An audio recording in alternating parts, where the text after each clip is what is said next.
ఏమైనా జాగ్రత్తగా మరి ఏది జరిగినా వాళ్ళకి జోగి రమేష్ గారి కోడల్ని మేఘనాథ్ తల్లిదండ్రులు మీరు అందరు కృష్ణ అందరిని విజయలక్ష్మి గారు వాళ్ళ ఇంటి దగ్గర తోలిపోదానికి వచ్చిన తోలిపోతుంది. అది కూడా ఎప్పుడు దాకా నువ్వు ఎప్పుడు వస్తాం మంచి జాగ్రత్త చూసుకో బయట మళ్ళీ మీరు వచ్చే సమస్య పరిష్కారం అయ్యేంత వరకు దాన్ని చిన్న గీత పడ్డా వాళ్ళదే బాధ్యత.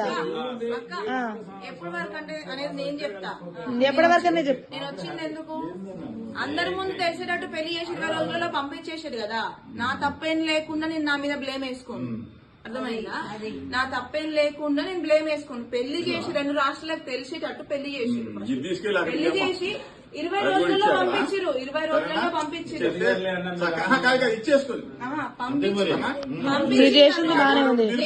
నేను వచ్చిన తప్పు గురించి కాదు. దేని గురించి వచ్చినా అంటే ఎంతమంది ముందైతే పెళ్లి చేసిరో అంతమంది ముందుగా తెలిసేటట్టు ఆ అమ్మాయి తప్పేం లేదు, మా తప్పు వల్లనే మేము వద్దనుకుంటున్నాం అని చేసిన రోజు నాకు న్యాయం జరిగినట్టు నా విషయంలో అది. దానికి వచ్చి అప్పటి వరకు ఇక్కడే ఉంటదా దానికి రీజన్ నేను ఉండేదానికి రీజన్ అది. గుడ్ గుడ్ మంచి ఎందుకు అనవసరంగా డబ్బులు అని మ్యాటర్ దిగడం. మీరు ఆగుతారా? ఒక నిమిషం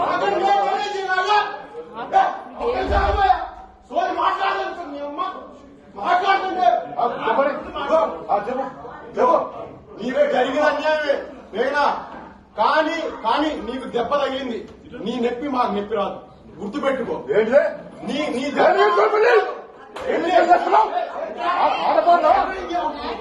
అనుకుంటున్నా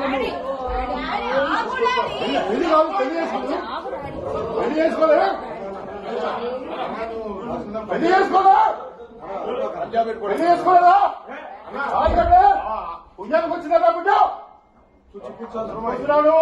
అనిపిటని వాడికి తెలుసు. తెలిసి వాళ్ళ రాజకీయం కోసం చేసి వదిలిపెడతామన్న ఉద్దేశంతోనే చేస్తుంది. తెలిసి విజయ్ లేదు, వీళ్ళు చంపుతారో ఏం చేస్తారో ఏదైనా కానీ సహకరించదేనా? నేను సహకరించదమే. ఇక్కడ ఇప్పుడే పట్టుకున్నాను నేను. ఏం చూద్దామా ఆయన అట నువ్వు తిండి లేకట సాతాడట. ఆయన నాకు భార్య కాదు, భార్య కూడా ఇక్కడ ఉంటుంది పుణ్యానికి కదా పైకి వచ్చినట్టు. ఎంత మంది నువ్వు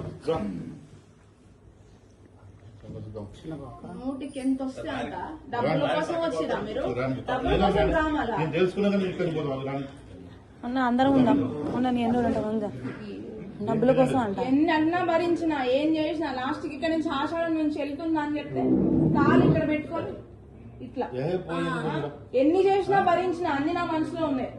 ఇంకా ఎందుకు భరిస్తా నేను? వాడికి ఇట్లాంటి ఎన్ని పాపాలు తగిలి ఆ రోగం వచ్చింది. ఇంకేం వస్తుంది?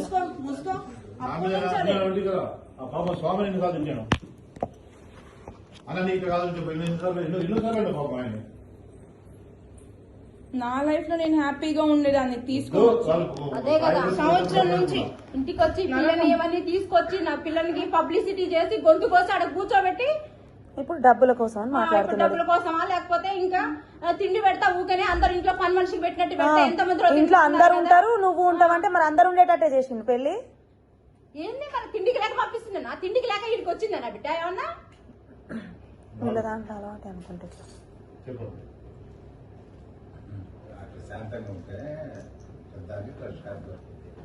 నేను ప్రతిసారి బిహేవియర్ నేను ప్రతిసారి బిహేవియర్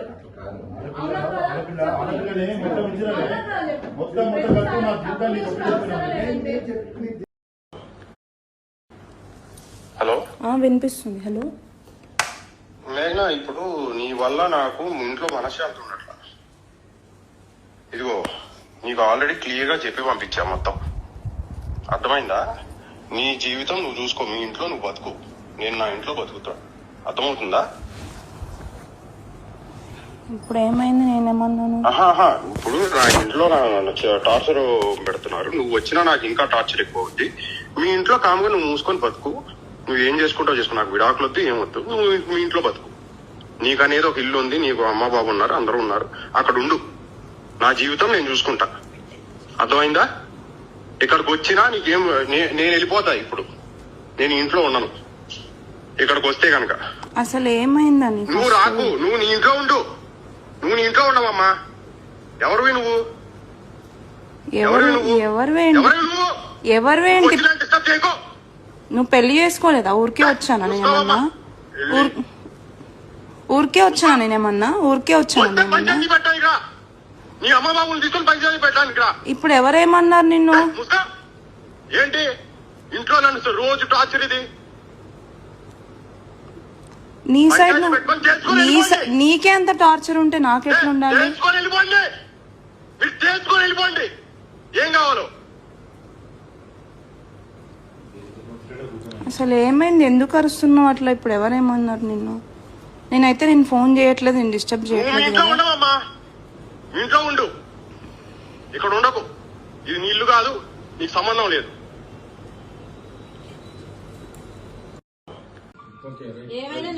జాగ్రత్తగా మరి ఏది జరిగినా వాళ్ళకి యోగి రమేష్ గారి కోడల్ని మేఘనాథ్ తల్లిదండ్రులు మీరు అందరు కృష్ణ అందరిని విజయలక్ష్మి గారు వాళ్ళ ఇంటి దగ్గర తోలిపోదానికి వచ్చిన తోలిపోతుంది. అది కూడా ఎప్పుడు దాకానేది ఈత పడ్డా చెప్పు నువ్వు ఎప్పుడు పంచాయతీ మేము వస్తాం. మంచి జాగ్రత్త చూసుకో. బయట మళ్ళీ మీరు వచ్చే సమస్య పరిష్కారం అయ్యేంత వరకు దాన్ని చిన్న గీత పడ్డా వాళ్ళదే బాధ్యత. ఎప్పటి వరకు అంటే అనేది నేను చెప్తా. ఎప్పటి వరకు చెప్పు. నేను వచ్చింది ఎందుకు? అందరి ముందు తెలిసేటట్టు పెళ్లి చేసి 20 రోజులలో పంపించేసాడు కదా. నా తప్పేం లేకుండా నేను నా మీద బ్లేమ్ వేసుకోను. అర్థమైందా? నా తప్పేం లేకుండా నేను బ్లేమ్ వేసుకోను. పెళ్లి చేసి 2 రాష్ట్రాలకు తెలిసేటట్టు పెళ్లి చేసి పెళ్లి చేసి 20 రోజుల్లో పంపించారు. 20 రోజులలో పంపించారు. ఇచ్చేసుకుని నేను వచ్చిన తప్పు గురించి కాదు. దేని గురించి వచ్చినా అంటే ఎంతమంది ముందైతే పెళ్లి చేసిరో అంతమంది ముందుగే తెలిసేటట్టు ఆ అమ్మాయి తప్పేం లేదు, మా తప్పు వల్లనే మేము వద్దనుకుంటున్నాం అని చేసిన రోజు నాకు న్యాయం జరిగినట్టు నా విషయంలో అది. దానికి వచ్చి అప్పటి వరకు ఇక్కడే ఉంటదా? దానికి రీజన్ నేను ఉండేదానికి రీజన్ అది. గుడ్ గుడ్ మంచి చెప్పు. ఎందుకు అనవసరంగా డబ్బులు అని మాటలు దిగడం? మీరు ఆగుతారా? ఒక నిమిషం.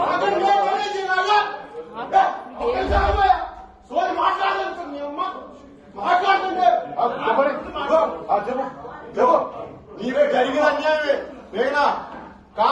కానీ నీకు దెబ్బ తగిలింది. నీ నొప్పి మాకు నొప్పి రాదు. గుర్తుపెట్టుకో. ఏంటి నీ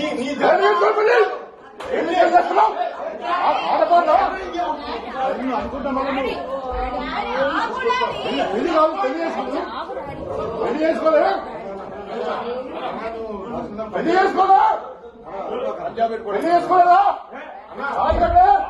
పుణ్యానికి వచ్చిందా బిడ్డ? అనుకుంటాను వాడికి తెలిసి వాళ్ళ రాజకీయం కోసం చేసి వదిలిపెడతామన్న ఉద్దేశంతోనే చేస్తుంది. తెలిసి విజయ్ లేదు. వీళ్ళు సంపుతారో ఏం చేస్తారో ఏదైనా కానీ సావకాశం సిద్ధమేనా? నేను సావకాశం సిద్ధమే. ఇక్కడ నేను ఇప్పుడే పట్టుకున్నాను. నేను ఏం చూద్దామా? ఆయన అట నువ్వు తిండి లేకట సాతాడట. ఆయన నాకు భార్య కాదు, భార్య కూడా ఇక్కడ ఉంటుంది. పుణ్యానికి కదా పైకి వచ్చినట్టు. ఎంత మంది నువ్వు 100కి ఎంత వస్తే అంత డబ్బుల కోసం వచ్చిరా మీరు?